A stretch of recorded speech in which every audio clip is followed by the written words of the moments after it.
Good evening and welcome to NTD UK News. I'm Stuart Lees. Here's tonight's top story. We don't want to go back into lockdown or into further restrictions. New daily cases of COVID-19 are at the highest level for almost 3 months.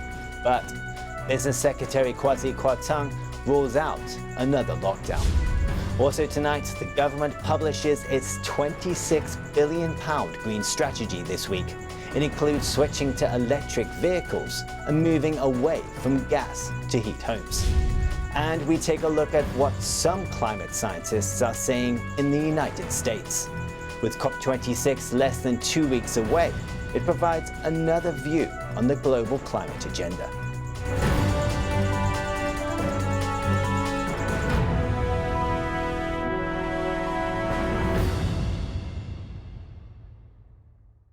New UK COVID cases averaged 44,000 per day for over a week now. Some top health officials are calling on the government to bring back restrictions.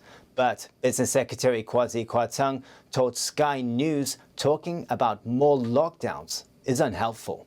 I think we've had a huge job of work getting the vaccine rollout to the point that we could reopen the economy. That was the main thing we were focused on this year. That has worked.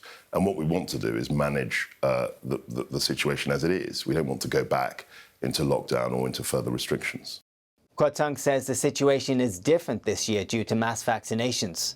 But NHS Confederation CEO Matthew Taylor urges the government to bring back restrictions or risk stumbling into a crisis. On Tuesday, Downing Street said a close eye is being kept on rising cases. The key messages for the public being the importance of the booster program and vaccinating eligible children. New infections are at the highest level for almost 3 months. Now, Queen Elizabeth has cancelled a planned visit to Northern Ireland today and accepted medical advice to rest for the next few days, Buckingham Palace has said.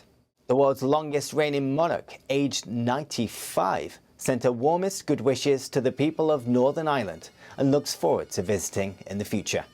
The palace said Her Majesty is in good spirits and is disappointed that she will no longer be able to make the visit. In a moment, we'll be looking at what net zero actually means. But first, NTD's Jane Werrell gives us a recap on the UK's ambitious green strategy, unveiled yesterday. Switching heating away from gas, developing nuclear energy projects and investing in electric vehicles. These are all part of a 368-page plan to reach net zero in the UK by 2050. The strategy sets out that we'll also introduce a zero-emission vehicle mandate that will deliver on our 2030 commitment to end the sale of new petrol and diesel cars and vans. Some critics say that climate science has become politicised and the strategy is unrealistic, while others say the measures don't go far enough. Plans include grants of £5,000 for homeowners to switch gas boilers to heat pumps. The Prime Minister wants to showcase the UK's so-called green credentials before world leaders come together at the COP26 summit in Glasgow. Expect to hear these words a lot in the coming weeks. It's coal, cars, cash and trees. Coal, cars, cash and trees. In other words, he wants to move away from coal, invest in electric cars, raise money for climate change policies and plant trees. It might be a catchy slogan, but we'll only find out if it's practical in the months following November's climate summit. Jane Werrell, NTD News, London. Prime Minister Boris Johnson says the government's net zero strategy would put the UK at the vanguard of green economies, forcing competitors such as China and Russia to follow its lead. But what does net zero mean? And will it set the world on a path to meeting the goals of the 2015 Paris Agreement? This report comes from NTD's Malcolm Hudson. 6 years ago in Paris, more than 190 countries committed to efforts to try to limit global warming. Scientists say achieving net zero is the best way to meet their goal. Net zero does not mean zero emissions. It means balancing out these greenhouse gas emissions with other actions, such as projects that cut emissions, known as offsetting. Natural offsets include planting trees or restoring soil and wetlands. Technical offsets include capturing and storing CO2 when it is emitted or sucking it out of the air. And it's not just CO2. Greenhouse gases are also made up of methane and nitrous oxide, which are often expressed in terms of tons of CO2 equivalent, or TCO2e. But holding countries and companies to these offset targets is proving difficult, as there's no standard way to lay out net zero strategies or report emissions. Critics of offset initiatives say they're a fig leaf for the continued consumption of fossil fuels, but proponents say they help to protect nature as the global economy moves to net zero. Malcolm Hudson, NTD News, London. Britain faces a fossil fuel dilemma. It can burnish its green credentials by halting new oil and gas development in the North Sea. But the government says reducing supply while maintaining demand could leave the country more reliant on imported fuel. Soraya Ali reports. In 2019, the UK legally committed to bringing all greenhouse gas emissions to net zero by 2050. But it has continued to issue licences for new oil and gas fields in the North Sea off Scotland.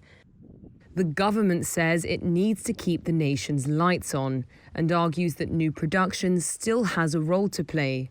Shrinking domestic production paired with rising fuel imports has created new challenges. The price of UK benchmark wholesale gas has risen more than 250%. Mike Tholen works for Oil and Gas UK, an industry association. Well, we can see even now in the current market dynamic that having assured supplies of oil and gas through the winters and indeed through the seasons to come is important. We can't just switch off oil and gas and move straight to the new energies. We have to find a way to have a managed transition so that as production and use of oil and gas decline, we have the new energies taking up the slack. And the problem with what we've seen at the minute, we're not yet equipped to be able to take up the slack quick enough. There's also the issue of imports. Britain once depended on its own fields for oil and gas to fire up its power stations, fuel its cars and heat its homes, but has been a net energy importer since 2005. Oil and Gas UK said in September that domestic production is cheaper and cleaner than imported gas, given that shipping fuel creates emissions and because some other producing nations have poor environmental records. Now, with the COP26 climate summit just over a week away, NTD's Melina Weisskap visits a climate change conference held over the weekend in Las Vegas to hear another side of the global climate agenda. I'm here in Las Vegas where I'm attending an international climate conference. We've heard from scientists, policy advisors and others who have shared their research on climate change and global warming. Now these folks here are really challenging the narrative on climate and asking the question, is the world facing a catastrophic climate crisis? There are plenty, thousands and thousands of scientists who also believe that we're not facing a climate crisis. Yes, temperatures have warmed some during the past century, but that's because we just emerged from the Little Ice Age, which was the coldest period of the past 10,000 years. All data indicates that the climate is changing, but the question is to what degree, no pun intended. They call themselves climate realists, and many here affirm the globe is warming now, but they deny that this global warming will kill off the human race and kill the planet. Here's why. This chart suggests that the Earth was once much, much warmer. Around 1000 AD, the temperatures were higher than today, and mankind did live during this time. The first United Nations climate report in 1990 actually showed the medieval warm period much warmer than current times. The news will often show, for example, a glacier melting in the Alps. And they'll say, evidence of global warming. What they don't tell you is underneath that glacier, they found a Roman road and a Roman mine. You know, we found villages under permafrost in Greenland that the Vikings settled 1,000 years ago. This leads to yet another question. If the Earth was hot back then when there weren't cars and factories, how much of the global warming is man-made and how much of it is natural? Volcanoes, trees decaying, even with glaciers receding, you have tundra that's now decaying. It's been suppressed under ice for thousands of years. It releases CO2 and other greenhouse gases. It's tilt of the Earth's axis, sun, solar cycles, clouds, water vapor, feedback, volcanoes, and they've tried to simplify this to, essentially, it's our fault. Our whole Western civilization educational system has become dominated by what philosophers call methodological naturalism. That is, the assumption that everything must be explained solely by reference to empirical causes. The assumptions about climate sensitivity, or how sensitive the planet is to carbon dioxide emissions, is a great example. Basically, in terms of those assumptions, the beliefs about how much the Earth's temperature will warm in response to CO2 emissions are much, much, much higher than what reality would suggest. Then there is extreme weather. Some say that the more frequent storms and hurricanes is evidence that climate change is catastrophic.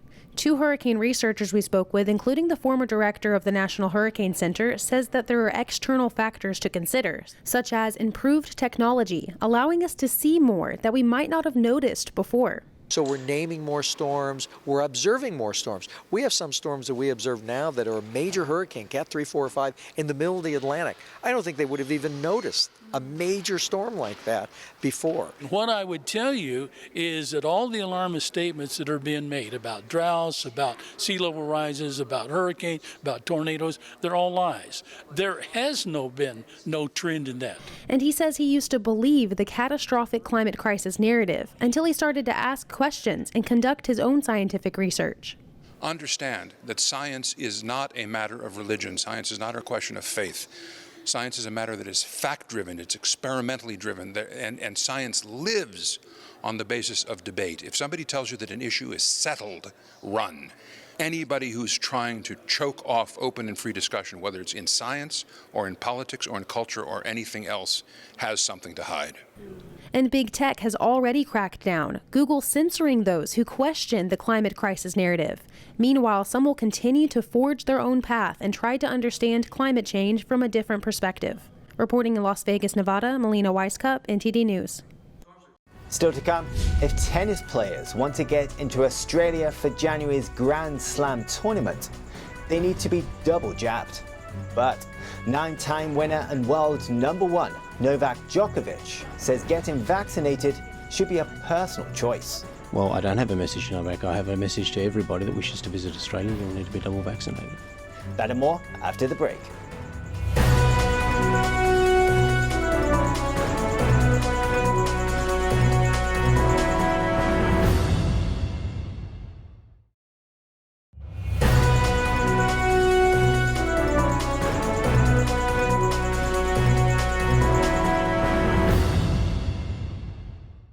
January sees the first tennis Grand Slam tournament of the year, the Australian Open.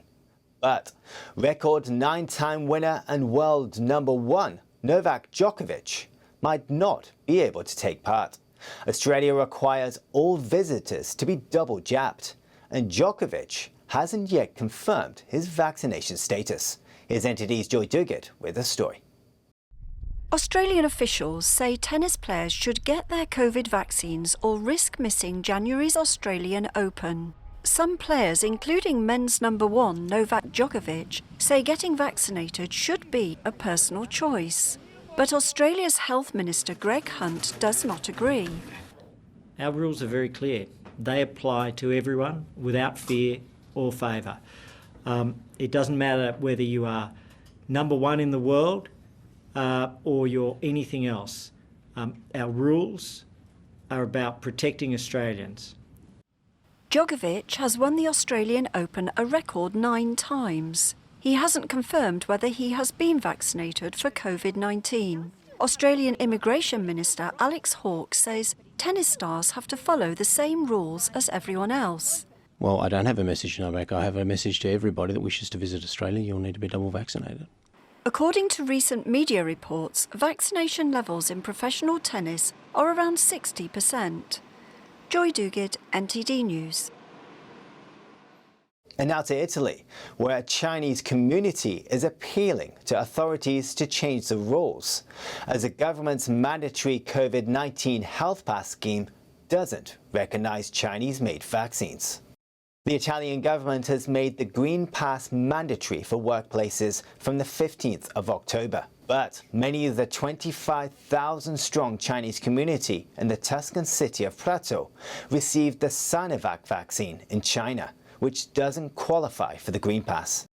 The head of Prato's Chinese community, which grew up around the local textile industry, has written to the authorities asking for a flexible interpretation of the rules. The only vaccines recognized by Italy for the purposes of the Green Pass are Pfizer, Moderna, Johnson & Johnson and AstraZeneca.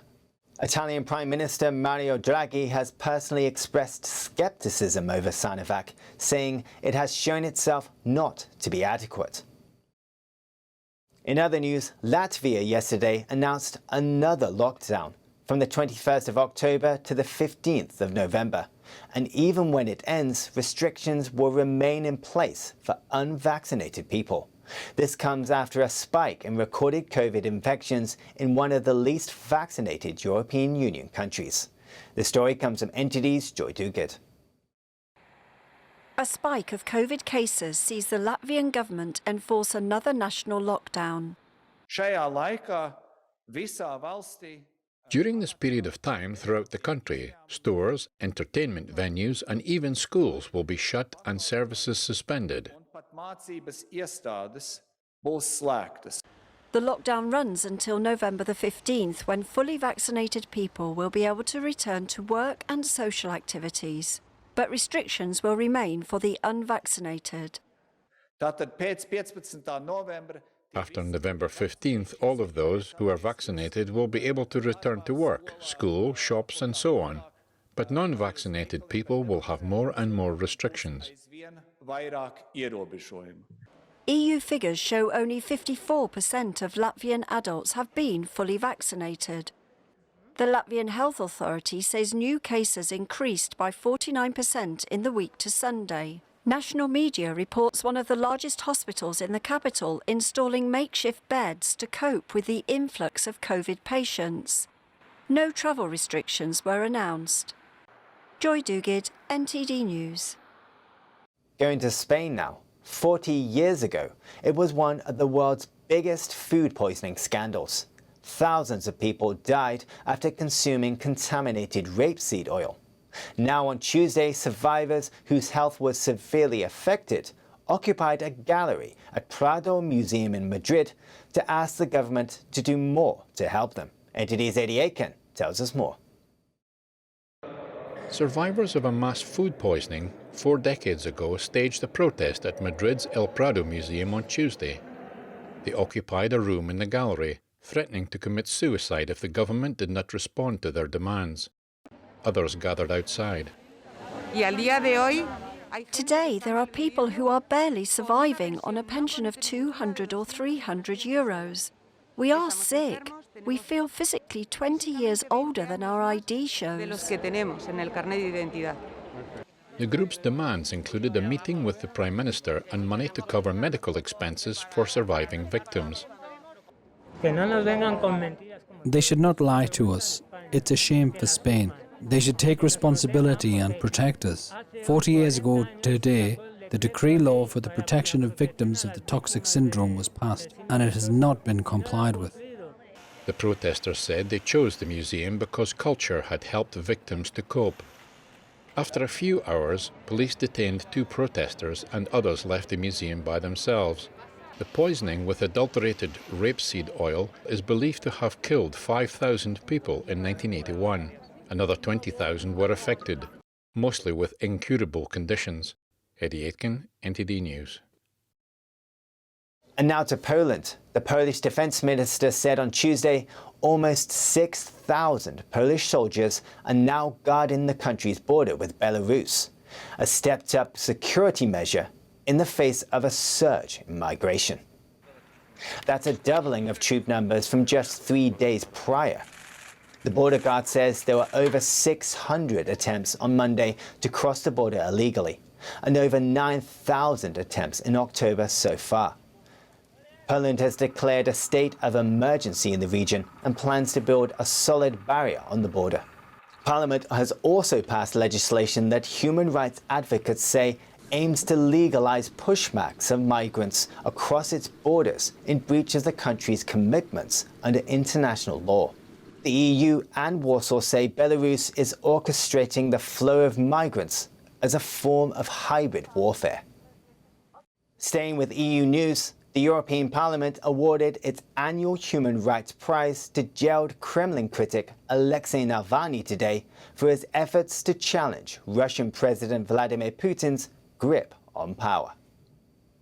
The largest group in the European Parliament, the EPP Group, announced the prize on Twitter, calling for the freedom of Navalny and other political prisoners. He is serving a 2.5-year sentence for parole violations that he calls trumped up. Navalny was poisoned in August 2020 by what Western nations said was a nerve agent. The EU has imposed sanctions on Russian officials over his poisoning and imprisonment. Moscow denies any wrongdoing and accuses the EU of interfering in its domestic affairs. Past winners of the prize include South African President Nelson Mandela. And now to Bosnia, where 3 families are determined to keep the centuries-long tradition of their forefathers alive. One Bosnian village is believed to be the last place in Europe where iron is still melted and processed the same way as in the Middle Ages, relying solely on the power of water and fire. The products they make may have changed with the times, but the process remains as it was 700 years ago. NTD's Joy Duguid tells us more. The last 3 active forges in Ochevia are powered by the fast-flowing Ochevica River. They are part of an ancient tradition passed on since the Middle Ages. This village of blacksmiths is first mentioned in written sources in 1485. My father was taught this craft by his father. This forge is believed to have been established by the Jozelic family 700 years ago. The family worked here during the Ottoman rule. The Ottoman Turks also needed good craftsmen, and blacksmithing is a form of art. A real blacksmith must be an artist. Jozelic learned the craft from his father and passed that knowledge on to his son. 50 years ago, the blacksmiths made tools and horseshoes. But changes in demand reflect a shift from rural to urban lifestyles in the Balkan country. Nowadays, the best-selling products are a cast iron dish used to slow-cook meat and vegetables under hot embers, as well as frying pans and baking tins.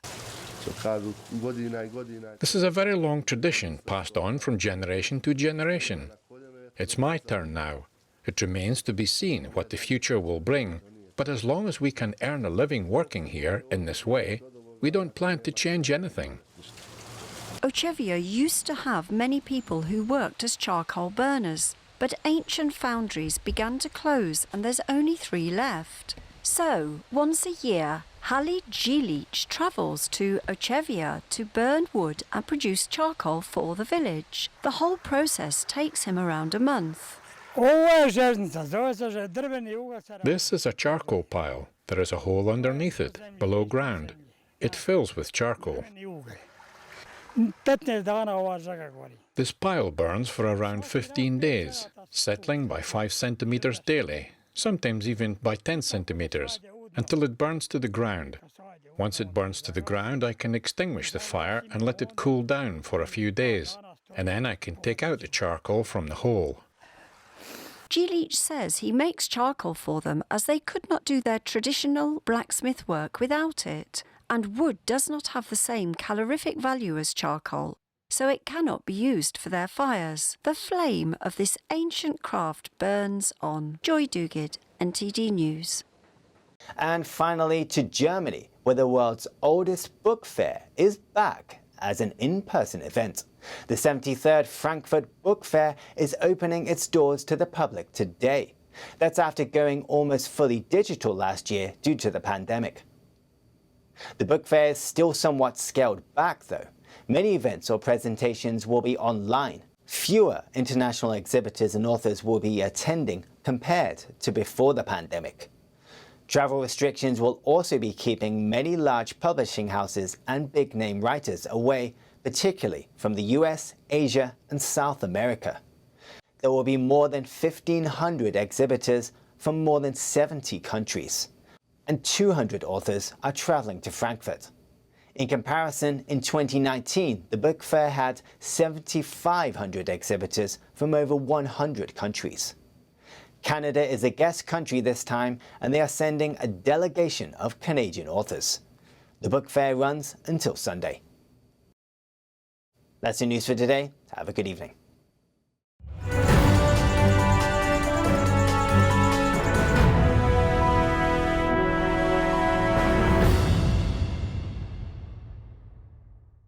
Thank you for watching our daily news show on YouTube. You can also watch our other programming on channel 190 on Sky TV or on Freeview via channel box on channel 271.